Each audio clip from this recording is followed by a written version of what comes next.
চুপ করো পিসিমা, তুমি সব বুঝবেই না। আরে বিদেশের উপর মান ইজ্জতই আলাদা। এরকম গয়না আগে কেউ কোনোদিন পরিয়েছে? সাহেবরা যখন এসে দেখবে যে মাকে আমি এই গয়না পরিয়েছি, আমার কদর কত বেড়ে যাবে। হ্যাঁ,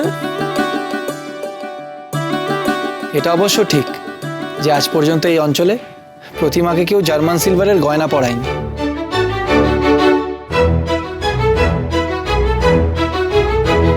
ও মা, দেখি দেখি দেখি দেখি দেখি দেখো দেখো কি সুন্দর গয়না। দেখি আমাকে কেমন মানায়। না নয়নবু,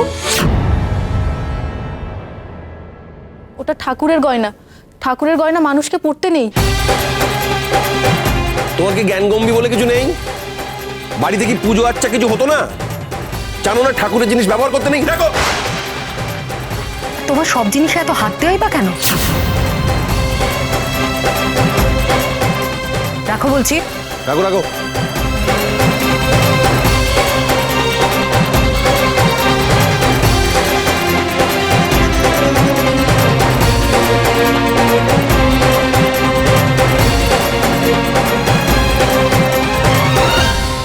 আপনি তাহলে আমার মানতের কথাটা মনে রেখেছিলেন? হ্যাঁ, আমি তো ঠাকুরের কাছে মানত করেছিলাম যে আমার ব্রজ যদি আবার খাওয়া দাওয়া শুরু করে, আবার সব আগের মতন হয়ে যায়, তাহলে তাহলে আমি মাকে একটা হার দেব।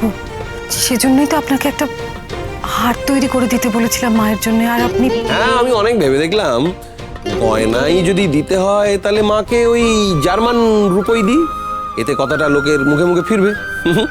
আচ্ছা শোনো, গয়নাগুলো ভালো করে পাল মশাইকে দেখিয়ে দেবে। হ্যাঁ, তিনিই তো অলংকার পড়াবেন। আমি একটা কথা বলবো। আমি বলছি যে প্রফুল্লর জন্যই তো ব্রজ নাওয়া খাওয়া সব ছেড়ে দিয়েছিল।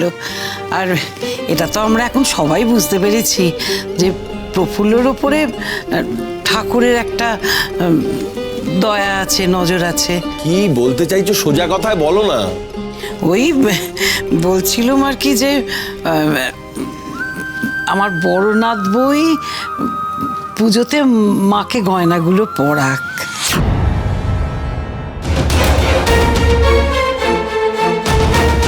হ্যাঁ পিসিমা, কিন্তু আমার মনের কথাটাই বলেছেন। সত্যি তো, এই প্রফুল্লর জন্য তো আপনিও প্রাণে বেঁচেছেন, আর আমার ব্রজটাও এখন ভালো আছে। তাই জন্যে যদি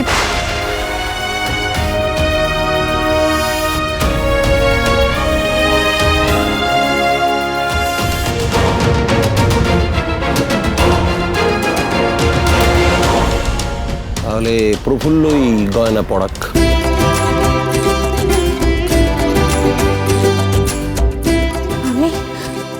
আমি মাকে অলংকার পরাবো?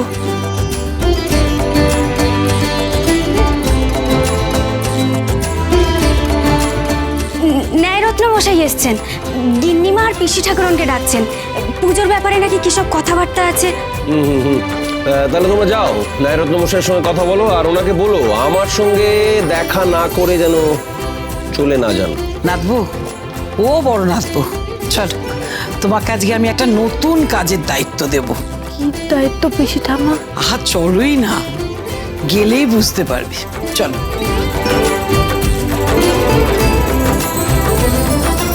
দেখুন, সন্ধি পুজোর সময় কিন্তু এবার খুব কম। মহাষ্টমীর পুজোর সময়ই সন্ধি পুজোর আয়োজন সব করে রাখবে।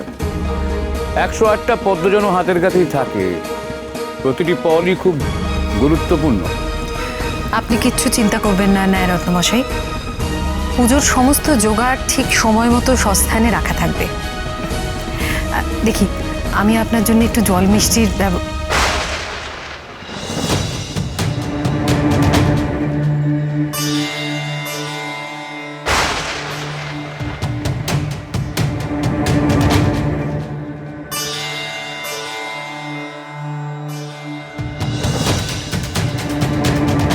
প্রফুল্ল আবার এই বাড়িতে? অবাক হচ্ছেন কেন নারায়ণ ঠাকুর? বিয়ের পর মেয়েদের স্থান তো তার শ্বশুর বাড়িতে, এটাই তো স্বাভাবিক। না, সবার ক্ষেত্রে সেটা স্বাভাবিক নয়। তোমার ইতিহাস তো কারোর অজানা নয় মা। তা সত্ত্বেও এ বাড়ির লোকেরা তোমায় কেন ঠাঁই দিয়েছে সেটা ভাবতেই আমি বড্ড বিচলিত বোধ করছি। রায়মশাই সজ্জন জমিদার, কিন্তু তিনি তো সমাজের ঊর্ধ্বে নন। সমাজের কথা তো তাকে মানতে হবে।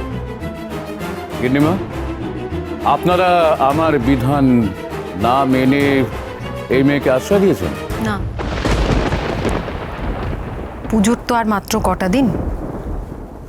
এই সময় কিন্তু বাড়ি থেকে কাউকে বিদায় দেওয়া যায় না ন্যায় রত্নমশাই। ও, তার মানে এর অর্থ এই দাঁড়ালো যে পুজোর পরে এই মেয়ে বিদায় হবে, তাই তো? উমা, এই আবার কি কথা নেয় রত্ন ঠাকুর? দেবীর তো এখনো আগমনই হয়নি। আগে আগমন হোক, তারপরে তো বিসর্জন। তাছাড়া দেবী এসে নিজেই তো ঠিক করবেন কে থাকবে আর কে যাবে। হ্যাঁ বড়নাথবু, এবার কিন্তু ওই মহাষষ্ঠীর প্রথম প্রহরেই দেবীর বোধন হবে। আসলে তোমাকে এই কথা বলছি কারণ পুজোর জোগাড় যন্ত্র তো এবার তোমাকেই করতে হবে, তাই তোমাকেই জানিয়ে রাখা। আমায় ক্ষমা করবেন গিন্নিমা, যদি এই মেয়ে পুজোর আয়োজন করে তাহলে আমার পক্ষে পুজো করা সম্ভব নয়। শুধু তাই নয়, কোনো পুরোহিতই পুজো করতে রাজি হবে না।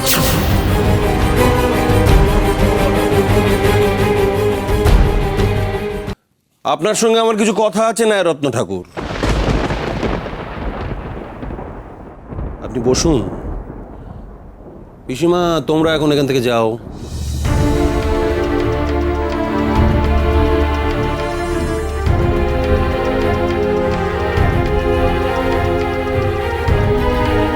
বসুন।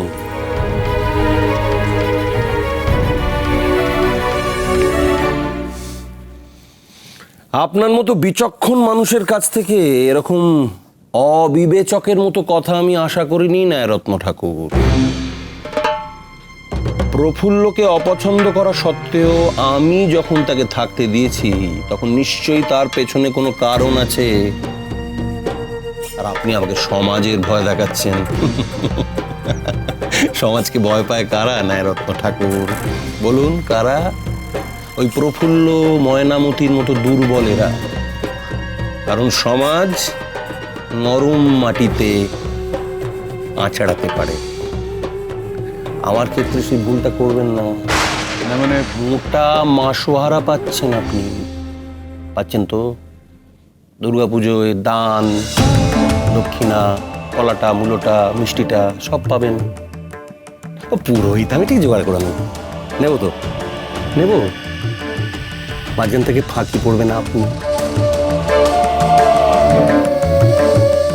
কি আর এই কথাটা জানেন তো?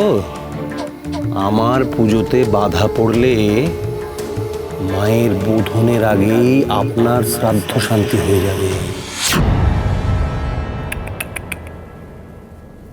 টাকা পয়সা দিয়ে সবাইকে চুপ করিয়ে দেবো।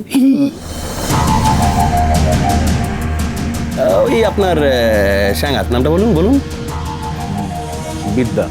বিদ্যাধর বা ভট্টাচার্যি, দেখবেন ওরাই কেউ একটা পুজো করছে আর আপনি পিণ্ড ভক্ষণ করছেন।